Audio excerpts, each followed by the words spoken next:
আজ 26শে জুন বুধবার। আজ বিশ্ব মাদক বিরোধী দিবস। এই উপলক্ষে আজ পূর্বস্থলী 1 নম্বর ব্লকের নাদনঘাট থানার নসরতপুর পঞ্চায়েতের অন্তর্গত পারুলডাঙ্গা নসরতপুর উচ্চ বিদ্যালয়ের সহযোগিতায় এবং নাদনঘাট থানার তত্ত্বাবধানে একটি বিশেষ অনুষ্ঠানের আয়োজন করা হয়। আজকের এই অনুষ্ঠানে উপস্থিত ছিলেন এসআই উত্তম লায়েক নাদনঘাট থানা, এএসআই অমল সরকার নাদনঘাট থানা, এছাড়াও ছিলেন নাদনঘাট থানার ভারপ্রাপ্ত আধিকারিকরা। সাথে ছিলেন পারুলডাঙ্গা নসরতপুর উচ্চ বিদ্যালয়ের এনসিসি ছাত্ররা। উপলক্ষে আজ পারুলডাঙ্গা নসরতপুর উচ্চ বিদ্যালয় প্রাঙ্গণ থেকে একটি র্যালি বের হয়, যা সমুদ্রগড় রেল বাজার হয়ে আবার বিদ্যালয় প্রাঙ্গণে এসে শেষ হয়। সমাজের সব স্তরের মানুষজনের কাছে মাদক দ্রব্যের কুফল সম্পর্কে সচেতন করাই ছিল আজকের অনুষ্ঠানের মূল লক্ষ্য। এই মাদক দ্রব্য সেবনের ফলে মানব শরীরে নানা রকম রোগ বাসা বাঁধে, এমনকি ক্যান্সার পর্যন্ত হতে পারে। এতে করে মানুষের জীবন হানির আশঙ্কা থাকে। যে কোনো তামাকজাত দ্রব্য যেমন বিড়ি, সিগারেট, গুটখা থেকে শুরু করে অ্যালকোহল সেবনের ফলে ফুসফুসে ক্যান্সার, মুখ ও গলার ক্যান্সার থেকে শুরু করে বিভিন্ন রকমের মারণ ব্যাধি হতে পারে। মাদকদ্রব্য সেবনের এই সব কুফল সম্পর্কে জানিয়ে সমাজের সব স্তরের মানুষদের সচেতন করা এবং মাদকদ্রব্য ব্যবহার থেকে বিরত থাকার আবেদন জানিয়ে নেশামুক্ত নাদনঘাট থানা এলাকা গড়ে তোলাই ছিল আজকের অনুষ্ঠানের মূল লক্ষ্য। এই বিষয়ে পারুলডাঙ্গা নসরতপুর উচ্চ বিদ্যালয়ের জীবন বিজ্ঞানের শিক্ষক প্রদীপ দাস আমাদের কি জানালেন শুনে নেব। নাদনঘাট থানার তত্ত্বাবধানে নাদনঘাট থানার এসআই শ্রদ্ধেয় উত্তম লায়েক বাবু উপস্থিত ছিলেন। সঙ্গে ছিলেন এএসআই অমল সরকার মহাশয়।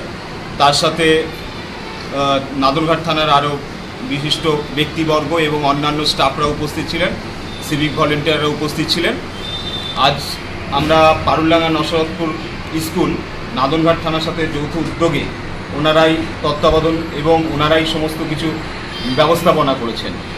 আজকে ছিল বিশ্ব তামাক বিরোধী দিবস 2024।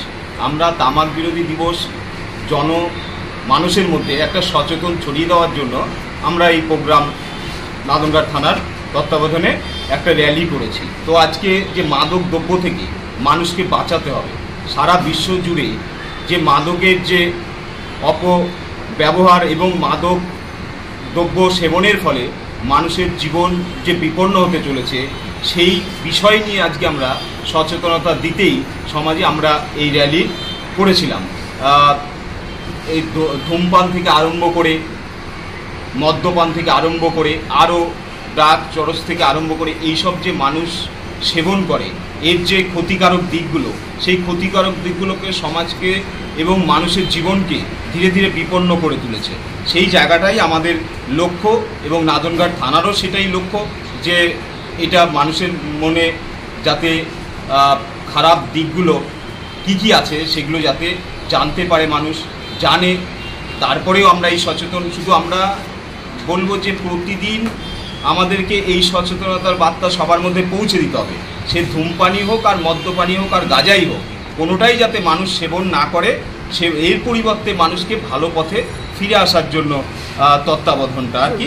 মাদক সেবনের ফলে ফুসফুসের ক্যান্সার থেকে আরম্ভ করে স্ট্রোক, লিভার, কিডনির সমস্যা, স্নায়বিক দুর্বলতা, বিভিন্ন কিছু দেখা যায় এবং জীবনটাই পঙ্গু হয়ে যায়। সেই জায়গাটা যাতে না হয়, এটাই আমাদের বার্তা। নাদনঘাট থানা এবং পারুলডাঙ্গা নসরতপুর উচ্চ বিদ্যালয়ে এনসিসি ইউনিট এগিয়ে এসে এই প্রোগ্রামটা করেছে। র্যালি কতদূর হলো আপনাদের? র্যালি আমরা পারুলডাঙ্গা নসরতপুর উচ্চ বিদ্যালয় স্কুল প্রাঙ্গণ থেকে বেরিয়ে একদম বাজার, আমাদের যে সমুদ্রগড় নসরতপুর যে মার্কেট রয়েছে, মার্কেট পর্যন্ত আমরা পুলিশের মহোদয়ের সহযোগে আমরা র্যালিটা করেছি। আপনার পরিচয়? আমি পারুলডাঙ্গা নসরতপুর বিদ্যালয়ের বায়োলজি শিক্ষক, জীবন বিজ্ঞানের শিক্ষক এবং তার সাথে এনসিসি অফিসার, এনসিসি ইউনিটের দায়িত্বে আছি আমি। নাম স্যার? আমার নাম হচ্ছে প্রদীপ দাস। কান্না থেকে অত্রি চক্রবর্তীর সঙ্গে দেবাশিস ঘোষের রিপোর্ট, রূপসী বাংলা মিডিয়া।